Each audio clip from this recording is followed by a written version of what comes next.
Hello, hello, good people. How are you?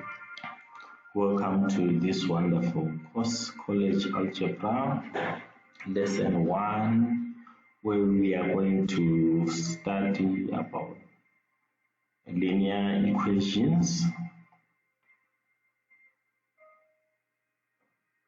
So, what is a linear equation?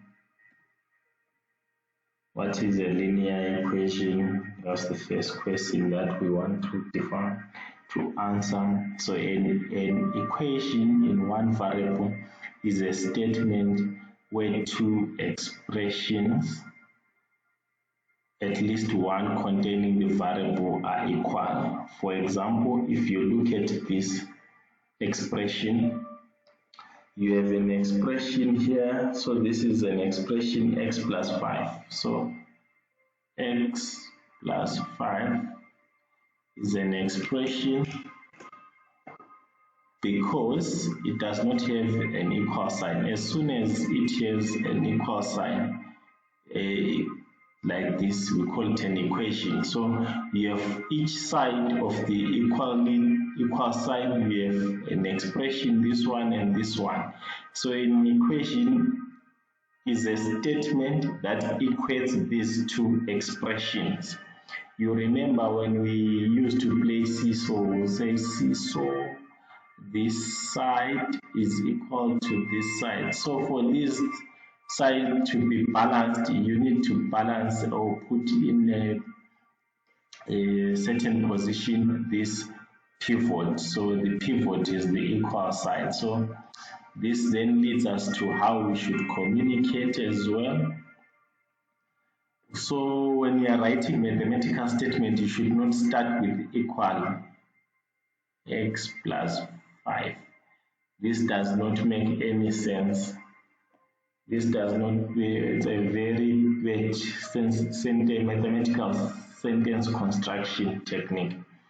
So either the equation is true or is false depending on the variable. So this equation that you see here is true for the value of x is equal to 4.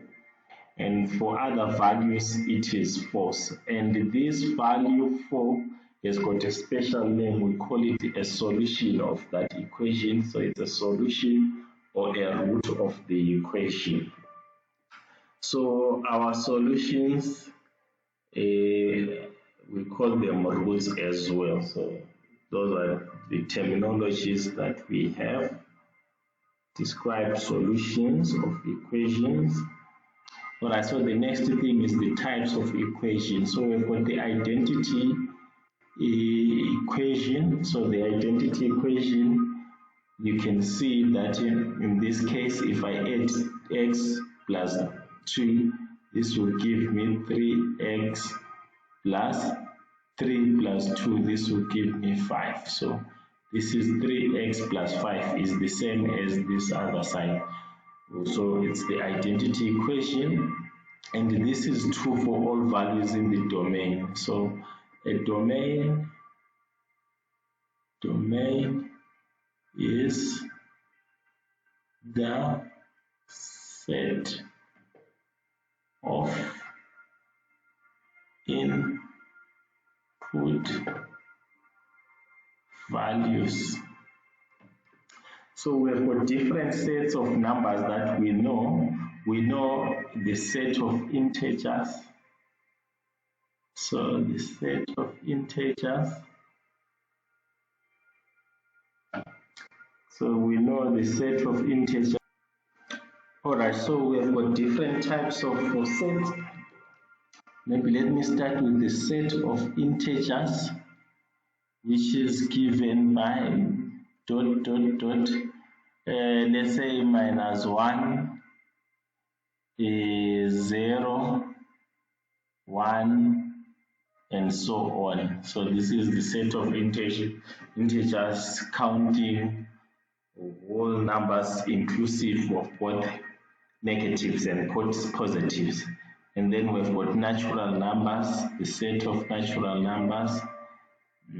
This one starting from 1, 2, 3, and so on, counting positive numbers. And then we have got rational numbers represented by Q. We also have real numbers represented by R. So this set is a set of all numbers. This is a set of all numbers excluding but not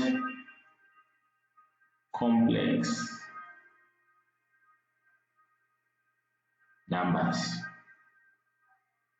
So if we remove complex numbers from all the set of numbers, we get the set of real numbers. Complex numbers, this is a set of numbers in the form A plus IB, where A is an element, A and B are elements of real numbers, and I is an imaginary part, say square root of -1. So those are the different types of sets. So those sets form our domain. So we can pick our domain from the set of input values that we want. And then we have got a conditional equation. So a conditional equation is only true for specific values of x. So a conditional equation is only true for specific values of x.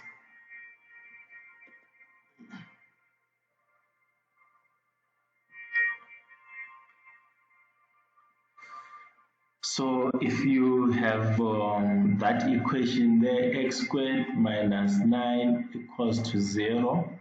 So this will give us what? X squared is equal to 9. If I take this 9, the other side of the equal sign, if I want to remove this, I square root, so x is equal to, every time I square root, I would get plus or minus. This is a quadratic equation. It says I have two solutions, so the 2 says I have two solutions. So the other one is positive, the other one is negative, and then square root of this. So this will give us plus or minus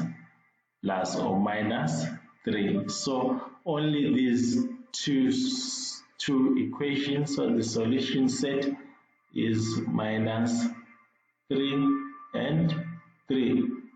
Will only satisfy, only these two will satisfy this equation.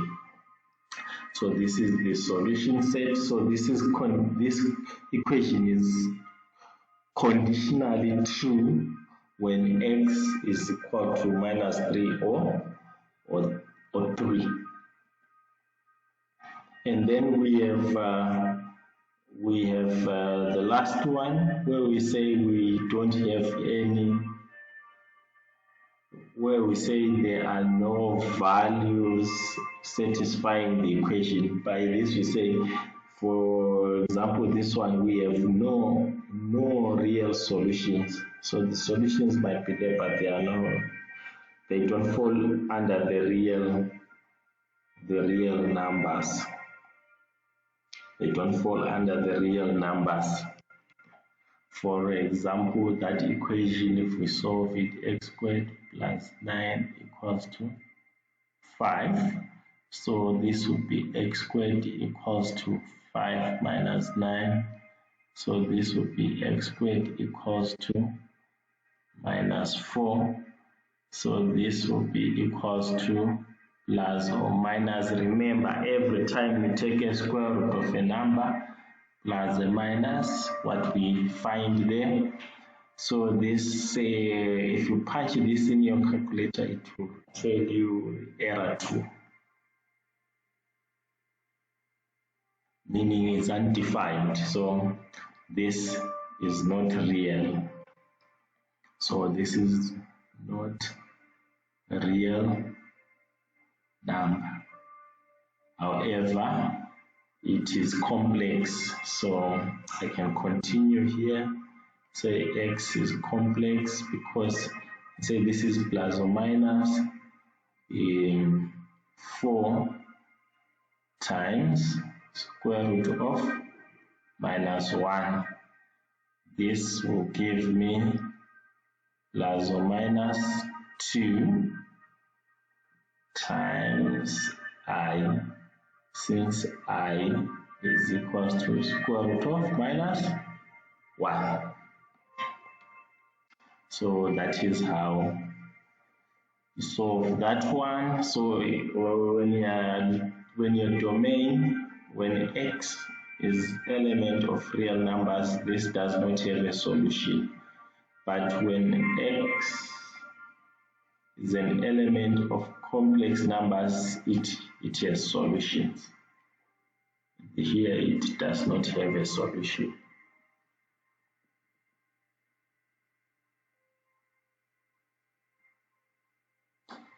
Alright, so now that we know different types of equations, let's move on to a linear equation. So a linear equation is one variable. In one variable can be written as ax plus b equals to 0. Take note that a should not be equal to 0. Otherwise, if you put a 0, the a is 0, it will eliminate the variable. So it's an equation in one variable. So if you put a 0, it eliminates the variable, then don't have an equation. So, and also take it's linear in the sense that the power of a is 1. The power of a is 1. If I say x squared plus b equals to 0, this is not linear because the power there is 2. So the power there should be 1. The power of the variable should be 1. So there were different ways of solving linear equations is eliminate fractions, remove parentheses which are brackets, or simplify, collect variables terms on one side, solve the variable, and then you check your solution whether it's true. You verify your solution. Otherwise, sometimes you make mistakes and then you write something which is not correct. So check your solution whether it's true always. So when you have 3x minus 5 equals to 4, you want to solve that. So if you want to eliminate this minus 5, you add 5 both sides. The equation, so you eliminate it from the left hand side. You remain with 3x equal to 4 plus 5, 9, and then you divide by 3. So this is 9 divided by 3, so x is equal to 3, and then your solution set is 3. Don't forget to verify, so substitute by 3 here. So this gives us 9 minus 5, which is 4. So this is correct, it's true. And remember, this is conditional type an equation. More example. So for example, this one we've got a half bracket x plus 5 minus 4 equals to a third times 2x minus 1x, and you want to solve this. So both you have fractions, so you want to eliminate fractions. So you multiply by the lowest common multiple of 2 and 3, which is 6. So multiply both sides by 6. By both sides, I mean everything in those sides. So including this minus 4 here. So this will give us 3x plus 5 minus 6 times 4, which is 24, equals to 6 divided by 3, 2, x minus 1. Then you simplify, remove parentheses or brackets, 3x plus 15 minus 24 equals to 4x minus 2. And then from here, you can then simplify and then collect like terms. So if minus 4 comes the other side, if 4x comes this other side of the equation, it becomes negative. And then if minus 9 comes this other side of the equation, it becomes positive. So this will lead us to 3x minus 4, which is minus x, minus 2 plus 9, which is 7. Multiply both sides by a negative, you get x is equals to minus 7. You can verify this and say minus 7 plus 5 minus 2. So this is minus 2. Minus 2 divided by 2, which is minus 1, minus 4, which is minus 4, minus 4, which is minus 5. So the left hand side is minus 5. And then is 7 minus 7 here, you minus 14 divided minus 14, 7, 14 minus 1 minus 15 divided by 3 is minus 5. So this is correct.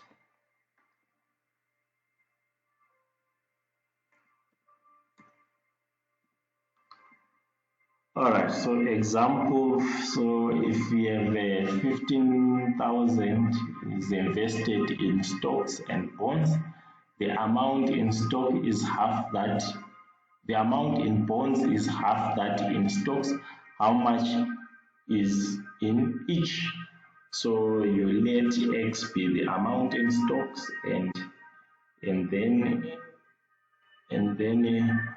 you are told that the amount in bonds is half that in stocks. So the amount in bond is half of the stock, so multiply by half stock, which is the amount in bonds, and then the investment is 18,000. So you invest something in stocks according to the question, and also something in bond, and then this is the amount that you invested total. So this is the equation that you want to solve. So solving this equation, can add 1 plus half 3 over 2, multiply by 2 both sides and divide by 3. You will get your x to be 12,000. So, and then the bonds is half the stocks, which is half of 12,000, which is 6,000. So make sure you read and understand the story sums when you are given story sum, and try to formulate an equation. So in summary, an equation can be identities, they can be conditional, or sometimes they can have no solutions. Linear equations follow the form ax plus b equals to 0, where the critical values are the value of a should not be equal to 0 and the power of x should be 1 for it to be linear. And then the key steps in solving this: clear fractions, simplify and isolate variables, collect like terms. Always verify your solution. This is critical so that you know that you have not made any mistake.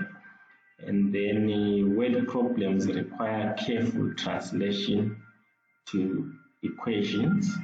So our next lesson, we will explore quadratic equations and more complex inequalities. Thank you very much.